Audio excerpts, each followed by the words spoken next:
ओम त्वं विश्वस्य मेधिर दिवः च ग्मः च राजसी सा यामनी प्रतिसुधि। तुम हे मेधावी स्वर्ग और पृथ्वी संपूर्ण के राजनायक हो या प्रकाशक हो। वह तुम याम अर्थात प्रहर में प्रतिश्रुत हो। यह जो मंत्र दिया गया वह ऋग्वेद के प्रथम मंडल के 25वें सूक्त का 20वां मंत्र है। यह हमें किनसे मिलेगा? आप सबसे पहले आप हमारे जो विश्व के सृष्टि के जो आचरण नायक हैं भगवान विष्णु, उनके इतिहास से आप देख सकते हैं। तो इस प्रकार जो मानवीय व्यवस्था है वह कोई संकीर्ण नहीं है। हर किसी व्यक्ति के लिए, प्रत्येक व्यक्ति यहाँ पर सृष्टि का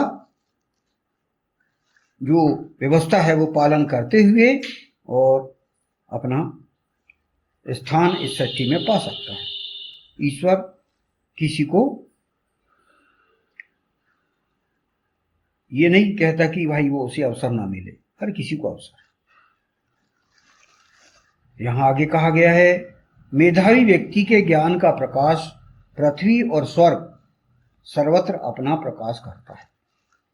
मेधावी व्यक्ति जो होता है वह सर्वप्रथम पहले स्वयं ज्ञान का प्रकाश अपने अंदर उत्पन्न करता है। सृष्टि का जो संविधान है वह पूरी तरह आत्मसात करता है। ऋग्वेद, यजुर्वेद, सामवेद, अथर्ववेद चारों जो वेद खंड हैं उसको पढ़ते हुए और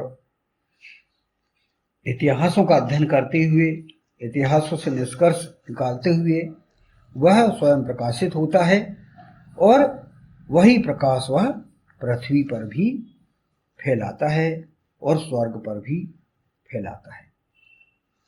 और उसका प्रकाश सीमित दायरे में नहीं होता। जिस प्रकार हम सूर्य को देखते हैं, सूर्य अपना प्रकाश हर किसी को देता है। सूर्य को देखते हैं हम कि पूरे जो नवग्रह हैं वहां तक उसका प्रकाश पहुंचता है। तो ऐसा नहीं कि एक ग्रह में वह ना पहुंचाए, ऐसी बात नहीं है।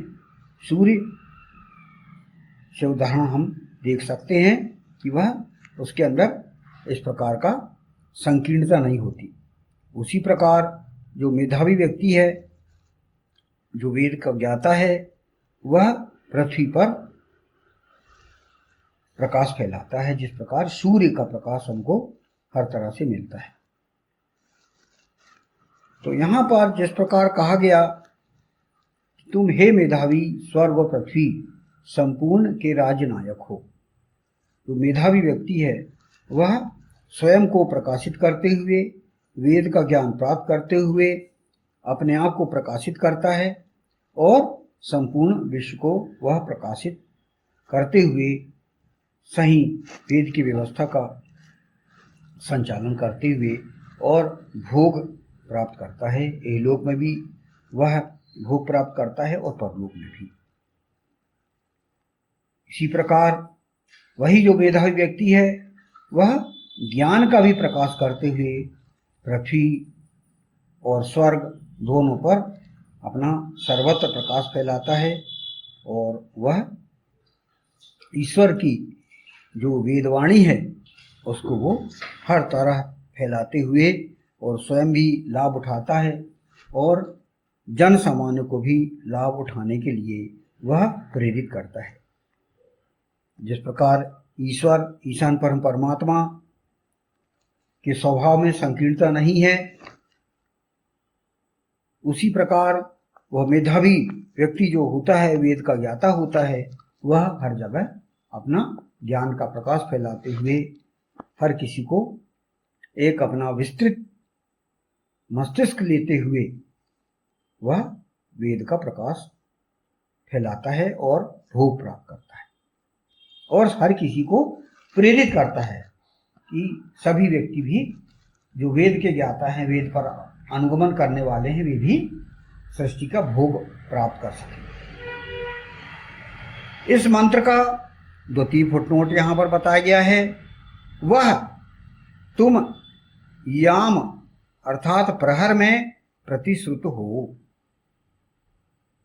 सह अर्थात वह, यामनी अर्थात याम या प्रहर में, प्रतिश्रुति अर्थात प्रतिश्रुत हो। यह जो इसका द्वितीय फुटनोट है, इसका भावार्थ यहां पर प्रस्तुत है। एक प्रहर तक प्रतिश्रुत होने का तात्पर्य एक प्रहर तक प्रति सप्ताह मंत्र लगाना है। प्रशासन अपनी सुविधा से यह दिवस निश्चित कर सकता है कि सप्ताह के दिन किस दिन एक प्रहर तक वेद का व्याख्यान और देवकर्म करने वालों के इतिहास का व्याख्यान सुना जाए।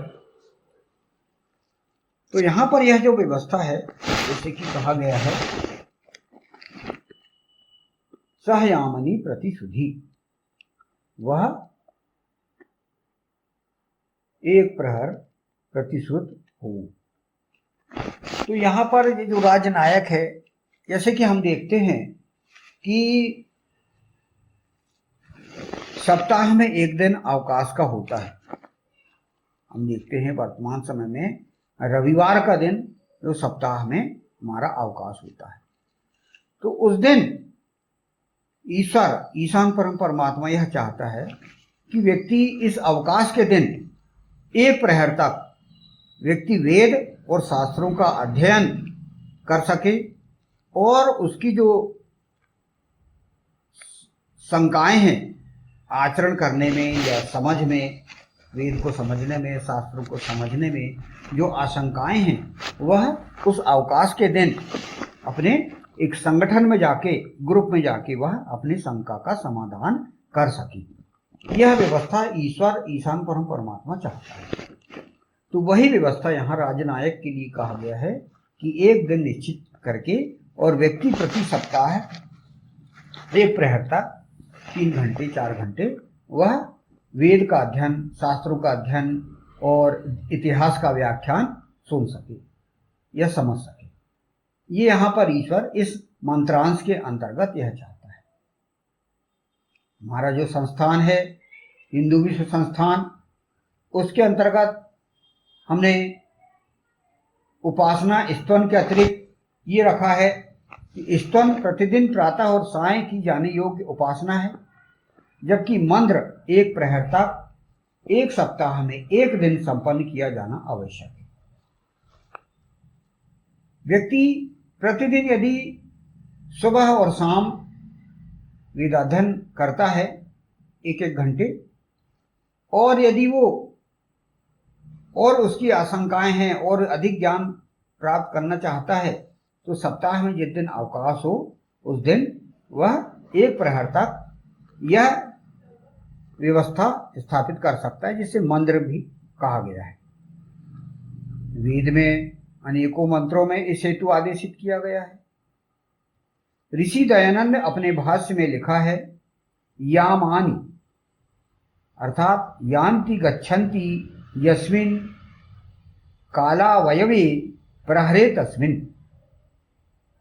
तो भगवान ऋषि दयानंद ने इसका भाष्य ये इस प्रकार किया है कि एक प्रहर तक व्यक्ति जाए और वेदाध्ययन करे। राजनायक की यह भूमिका है कि वह अपने राज्य में वेदानुसार वेद और शास्त्रों का अध्ययन व प्रवचन की भली भांति व्यवस्था स्थापित करे, ताकि लोग सुशिक्षित और द्विज बनकर एक अच्छे नागरिक बन सके।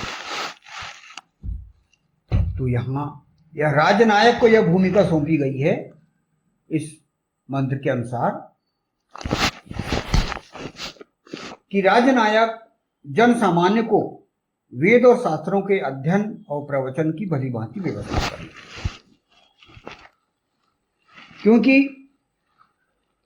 हर किसी को शिक्षित, सुशिक्षित करना चाहता है ईश्वर।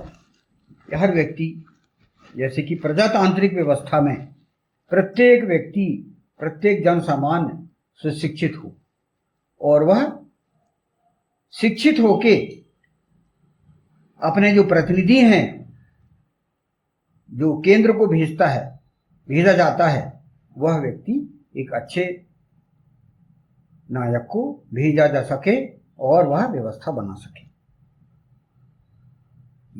ईशान परमात्मा हर किसी को इस प्रकार की व्यवस्था चाहता है। द्विज, यहां पर द्विज की बात कही गई। द्विज अर्थात दूसरा जन्म।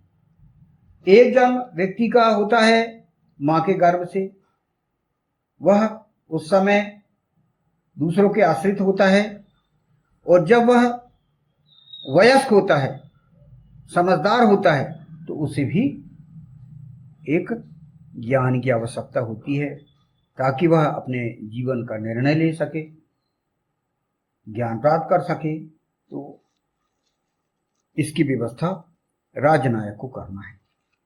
हम भी देखते हैं कि जिस प्रकार आज इंटरनेट के माध्यम से व्यक्ति विभिन्न प्रकार के ज्ञान प्राप्त कर रहा है, उसी प्रकार यह व्यवस्था